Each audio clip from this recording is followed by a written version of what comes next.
Lampard, obviously, the Everton manager, talking there. That was hard fought for Liverpool, but they got there in the end. What did you think watching the game? I thought Everton made it really difficult for them. As Frank Lampard said, good shape, countered quite well. Just the end product wasn't there, made Liverpool work for it. But I think second half, Liverpool were a lot better. I thought they got into the scrap in the first half and then started to find their rhythm the second half and deservedly won it.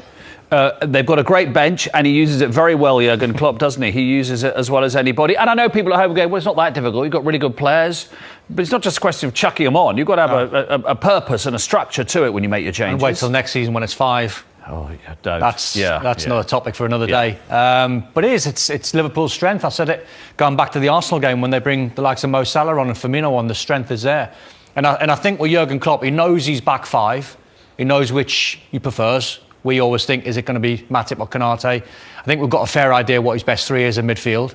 But when you look at the 5 up front, I think Jurgen Klopp picks his 3 on what the opponent is. And there might be big hitters on the bench. Sadio Mane come off. He was on a yellow card. But he can bring big hitters on. He can bring Divock Origi on in this fixture. I think it's 6 and 10, which is just incredible. Just for this fixture. Just for this. Just give him a statue. Just for this fixture. Let's have a look at the goals then, and actually particularly look at Salah's cross here and the way that he manufactures the cross. Karen, talk us through the technique in this, because it's brilliant. Just the whole build-up was really good. The fact that obviously Salah likes to go out into these wider areas, and it's just the 1-2 comes back, and that's what Origi does. It gives him the focal point, and you're right, kind of like stabs it into the floor, which is dink the back post. But he's got him pinned, Karen, hasn't he? Origi's got Alan pinned. I think because Everton drops so deep and they're in that block, you need someone like Origi who's a focal point for him. Maybe with the others, they kind of all roam. It doesn't really affect him as much. But what he does, he sets it up, and you're right then. And Salah's really difficult because he's running onto it at pace, and then to get the back lift behind it, and then your left winger left back Robertson coming in. They switched off around the back post, Everton. Poor defending, but it's a lovely goal. But you're right to have that focal point, Origi, and then they add on sell-on value for him, don't they? Every time they play him, he scores, and they're right. There's another 10 million on for him because he's so good. So it was incredible that the way Origi come on, then all of a sudden just sort of stood still in his position. And he was pinning Alan, pinning centre-backs. And also, for the first time in the game when he came on, it was a chance for Mo Salah to bounce little 1-2s off him. Everton were so defensive in trying to be solid in their shape, as Karen said, and trying to be a little bit dogged. It's one of them games where you play in them, and it depends on what side you're playing in. If you're playing in the blue half, like I've done, you try to make it ugly, and you try to rat around, and you put your foot in, and you have all the dark arts. If you're playing for Liverpool, what happens is you get sucked into the opposition style, and then for 45 minutes Liverpool were nowhere near at it, but that was credit Everton. And then Jurgen Klopp's gone in at half-time, he's gone, hey, settle down. What has he said? Play the game. Settle down. Play football. No, he would have said, Mark, I'll guarantee you, and he might have phrased it slightly different, but in our day the manager would have said, settle down, do not get sucked into their style. The second half Liverpool played. Yeah, and you could hear the relief, couldn't you, around Anfield when that goal went in, and you could just see suddenly, because there's so much pressure on with Man City having won the day before, and then Origi does get his goal. Yeah, his traditional goal against what a week Everton. though. What a week. Beating Man City, beating Man United, and then beating Everton. And this was, Divock Origi. I mean, Diaz, come on. I mean, if you see Diaz as one of his very first touches, that one's a bit of a fluke. He's going for goal. That's not an assist that he's meant. But the bit of skill he produced on the left-hand side when he'd come on, the whole of Anfield will just off their seats thinking this guy's incredible. And he's going for goal there. It's a bit of a fluke, but he knows, Origi, doesn't he? He's got a sniff of it. Look, ball watching, isn't it, Karen? There's a weakness to Everton of diagonal balls coming across. The first goal was exactly the same, and then that one was exactly the same again. It comes off. Origi, the overhead kick comes back, and he can come in on the other side because he knows that no one Everton, they ever check their shoulders. No. You can just constantly go off the back shoulder of them, and right place. Still a difficult header, to be fair to him, but right place, right time. Let's talk to Chris Foy, the Evertonian, and then he will change into Chris Foy, the independent referee, in a second. Chris Foy, the Evertonian, says what? Oh dear. Do you need some tissues? I've used them all this season, Don. I've got none got any left. It was a difficult afternoon for the Evertonians. I think, Liverpool are flying at the minute, aren't they? And it was a typical Merseyside derby. And I have so much sympathy with Stuart Atwell, the referee, because at times the job was impossible, wasn't it? Yeah. Some days as a referee you can cross the white line and you conduct the orchestra, so to speak, and players play and you stay out the way. But yesterday, every decision, every challenge, there was so much going on. It was it was feisty, to say the least. And of course, the crowd getting involved in that, including the Evertonians up the Anfield Road end. OK, let's go through a few contentious issues then with Chris and get his view on them and how Stuart Atwell dealt with them. So let's take them in order. Chris, let's start with this one here. Anthony Gordon, who was very much involved in these sorts of incidents as well. He was indeed, yeah. I mean, he's obviously on the left and he's in and out, he's up and down, and he goes to ground there. And we've talked many times about refereeing positioning and making the right decision. And when you're in the right position, you generally are going to make that correct decision. And where Stuart positioned himself, made sure that he got this right. And it's a clear act of simulation, diving.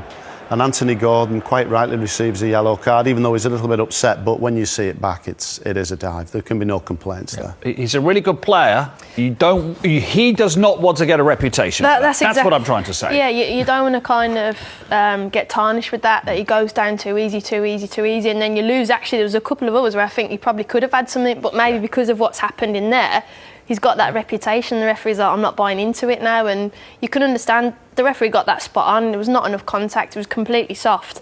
I think if it was just the way he went down, theatrical. If he'd kind of gone down a little bit more organically, he might have had a little bit more of something to say, but it's just not enough. They've had 6 yellow cards for simulation this season, Everton. That's half of the entire league's numbers. Desperate. That's what it was. It was desperate from Anthony Gordon, who was on fire, by the way. I've got to say, what a player, and he has been all season. And he gave Trent a big game, and Trent was on a yellow card, who'd done him close to the halfway line. Terrific performance, but that's something he's got to knock out of his game, because you wouldn't want to be seeing him do that every single week, because he's better than that. So at 0-0 then in the second half, let's have a look at this one, because this was one that a lot of people were talking about afterwards, particularly the blue half of Merseyside. And what they're saying is if it had been up the other end and it had been Mo Salah, it would have been given. Chris Foy. I think this is a decision that will divide the city, won't it? If you're a red, it's not a penalty. If you're a blue, you are. Again, Stuart's in a great position to make a decision. You've got to go, look, you can see him there in shot, you've got to go with the on-field decision. He makes that call, he's happy with it. Is there enough there for the VAR to get involved? Because it's clearly and obviously wrong. We've seen people this morning chat about it and change their mind. I don't think it's a clear and obvious error, so you're always going to stay with the on-field there. I do. I think when you see that again, when you see it again in real time, you look at 2 players that are desperately sprinting for the ball, and Gordon's always going to get there because of his pace. Then panic sets in with Joe Matip. Keep an eye on Joe Matip's left arm, and it's not a natural contact, the one there. There's aggression in the push. And I hate using this phrase, and you know me, I hate using the anywhere else on the pitch one as a foul. I hate that. But anywhere else on the pitch, that's a foul. It is, because I think there's aggression. I think I said a couple of weeks ago, when you get in the 18-yard box, the referees to give a penalty, there is always a high tariff of foul. But I think when you look at Joe Matip there and he's running stride for stride, then Anthony Gordon gets ahead of him. If there's no push in the back, there wouldn't have been a foul. This does show how hard this is, Karen, because all of yesterday went, that's not a foul, that's not a foul. The more I've watched it, the more I'm seeing that push. With the left arm, Karen, for me, I think in his back. Where I think sometimes wingers get punished is that if you're stood still and you get a little push, you're not going to get knocked over. When you're running at full speed and you're off balance, that slightest bit of a touch is a foul because it takes you off balance. For me, that should have been a penalty. Yeah. And I think if that hadn't happened, he would have won the foot race. So, but again, it goes back to the previous incident. It's probably gone against Gordon, where you're thinking he's gone down again. Hard for the referee. It's hard, because the referee's trying to keep up with 2 players at full speed, and he's trying to get an angle, and he's trying to get a view, which is impossible. That's where the referee's lying on the VAR team. I agree with you, but I think it's very hard for VAR. I still have a lot of sympathy with VAR not getting involved, even though I now think it's a penalty. That'll be a good ref, wouldn't it? Because it takes about 24 hours for me to give it. I think that's still quite a high barrier. What percentage would you say that's a penalty? I would lean 70-30. Everton. Yeah. I wouldn't go any harder than that. As would you say? I wouldn't go any harder than that, but yes, 70-30. I think the other thing as well is, had Stuart given a penalty, it wouldn't have been overturned. It wouldn't have been overturned. No, I agree. So it's one of them, yeah. And I think that's why. And I think, but again, that underlines why I think it's fair enough. VAR probably didn't get involved. Look, you've got to trust the referee, and the first decision was spot on, and they're going, well, he's in a good position. We trust him. We don't see enough. So, but being a former winger, I think that's a penalty. See, it's very hard for Stuart Atwell to see what you can't see both that. described very well, which is it was sort of an elbow in the back, wasn't it? Then the straightening of his elbow. And I've got to say, Chris, from a referee's point of view, that must have been a ref's nightmare, that sort of game yesterday. Because when you've got 2 or 3 decisions to make, you'd like to think they're going to get the majority right. But in this game, it was like a dozen. And you can't get everyone spot on, can you? It was everything. I mean, every time there was a contentious decision, I think Richarlison was injured and he was sat on the floor for a while. And then Decore trips somebody up. Fabinho. Then everybody runs in. Yeah. And then there's another foul and everybody runs in. It's Jordan Pickford play acting when he's catching the ball. Falling to the ground. It was all high tension. It was all high tension the stuff. Henderson as well. Yeah. Henderson issue. Yeah. There's a lot, so wasn't much there? going. Yeah, so much going on. A really difficult assignment for the ref. Sadio Mane got a yellow card. Let's have a look at that one through the prism of what Chris thinks. Oh, here we are. There's the derby. Correct, Chris. Right tariff, right level. Yeah, we saw a law change, didn't we, a couple of years ago? We talk about contact with the neck or head. We saw players, of course, years ago get pointed in the cheek or somebody's put their hand and going and getting some. Where it's negligible, minimal. I think a yellow card's the correct outcome there. Yeah. You're right. That would have been a red a couple of years ago, and I think we'd all agree that it's right. That it's not a red. Yeah, no, it's just a fob, isn't it? Yeah, a fob off. There's no. Yeah. Get out my face. It's not like a real shove. 2 fobs, but still 2 fobs. Still just a yellow. Still just a yellow for that. You just mentioned Richarlison. That was with the Henderson. This was towards the end when it was getting very feisty, and obviously time was running out from Everton's point of view. So down he goes. What has someone said to me yesterday? David Beckham got sent off for less in the World Cup. Do you know what, Mark? The correct outcome with this decision was a yellow card. But Don and I were talking off air, and he made a really good point. If there had been distance from Charlatton's boot and Henderson's leg, and he's gone in with that fashion, yes, that becomes a different thing. That is just his boot is on his leg, and he pushes him, and that's I would describe as reckless. It's not violent. Yeah. That's it. There was no distance. No.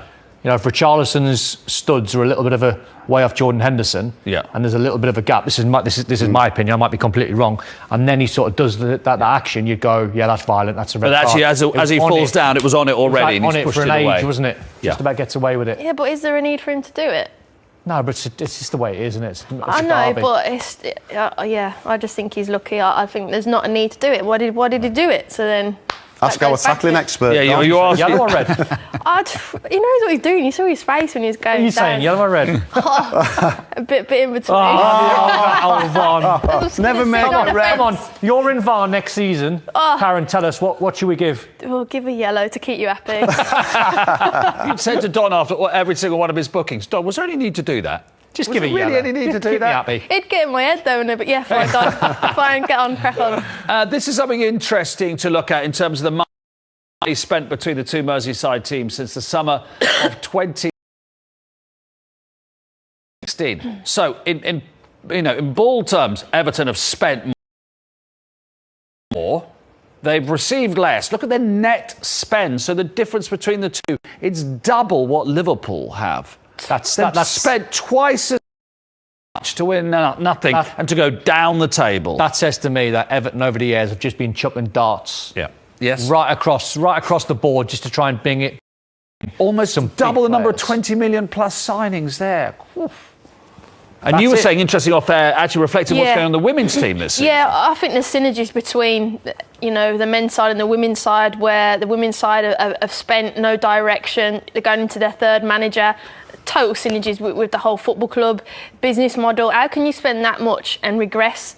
Yeah. And you look at Liverpool, they've got a strategy, they buy the right players, their recruitment spot on, their academy is fantastic, and win more trophies and spend less. It's phenomenal. They need to have a real rethink about it, and it'll be a bit massive if they go down. I mean, how do you get back from that? Like, you're just hoping, if you're an Everton fan, you stay up and you just press the refresh button and very quickly. That's terrifying to look at from an Everton point of view, isn't it? It's awful. It just tells you everything about the model Everton side and how good Liverpool do things, where you don't have to spend more than £50 million on a player. There's unbelievable players out there. I keep saying, when they signed Mo Salah at the time, there was 25 Mo Salahs out there. There was 25 Sadio Mane's out there. Matip's the same. There was 50 of them. There was 50 Firminos out there. But they've got player profile and they know, Jurgen Klopp knows, I can make them better and I can take some of them to world-class level, but I don't have to spend £150 million on them. Do you know what it is? You know, with Jota, they signed him for how much he presses and how repeatedly he does it, and the same for Keita. He wins the ball back in less than 5 seconds multiple times, and they're like, the profile, he fits our profile, we're going to put that Can together. you imagine Liverpool have spent, 40-odd million on Jota and about 35, 40 on Diaz? It's incredible. Yeah, it is. Now you'd look at a pair of them and go, they're both close to £75 million each. Easy. God knows what Sadio Mane's worth and Mo Salah's I worth. wonder, would they have had to pay that much for Diaz? Only the fact that Spurs came in, they had to get in there quicker. They probably would have got him cheaper, really. Probably.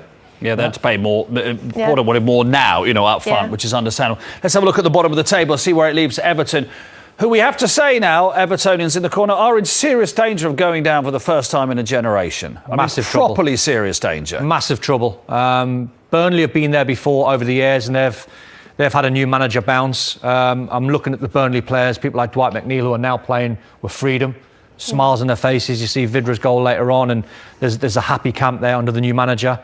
And I think for Evertonians, the only thing they can do is potentially look at Leeds.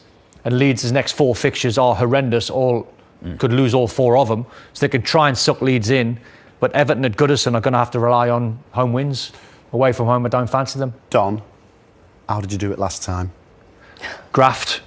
Exactly, more or less the same performance that Everton put in, with a little bit more quality that they'd done against Liverpool. 17% possession doesn't really worry me. It was negative, but I totally get it. In a one-off fixture, there was no point Everton going to Anfield and going toe-to-toe with Liverpool, because a 2-0 loss playing that way doesn't damage their pride.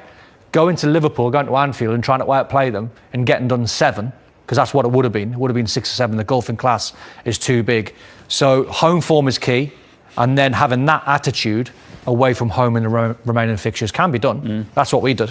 What do you think, looking at the bottom of the table from Everton's point of view? I think all the 3 that are involved, in particular Everton, you're looking at, we hope the other teams have a beast. Yeah. Actually, it's not actually on us. We're hoping that everyone else, we're in such a bad situation. We hope that Leeds get dragged into it. We hope Burnley, and actually, it seems like everyone's looking at everyone else instead of looking at themselves, which is, it happens when you're in that battle, but it is. I agree with Don. I think their performance was a lot better. I think the final third, I think they rushed when they got into the final areas. But I saw a more organised side, and the home they are good at home. The fans are phenomenal, as you both know. And I think that might just be enough. But it's going to be a real battle for them. And it's very going to be nervy as well. Very worrying. You were talking about a few of the arts yesterday, which they were early on. Jordan Pickford, about 20 minutes in, wasn't it? I mean, catching the ball. Jordan Pickford's got sitting history on it. Yeah. Jordan Pickford's got history. I remember him doing, not this, but I remember him leaving a little bit on Mandzukic against Croatia, and that come back to bite him. And now, why on earth would you do this 20 minutes into a game, knowing there's every chance that Liverpool are going to create chances? Which they did. So what happened? And it was 2-0. This is brilliant. Yeah. that got a big roar. Moments. If Everton are winning with 5 minutes to go and you want to take the mickey and you want to rile the Liverpool fans, that's the time and the place to do it. You don't do it at 0-0 20 minutes in. No. Ridiculous. Ridiculous.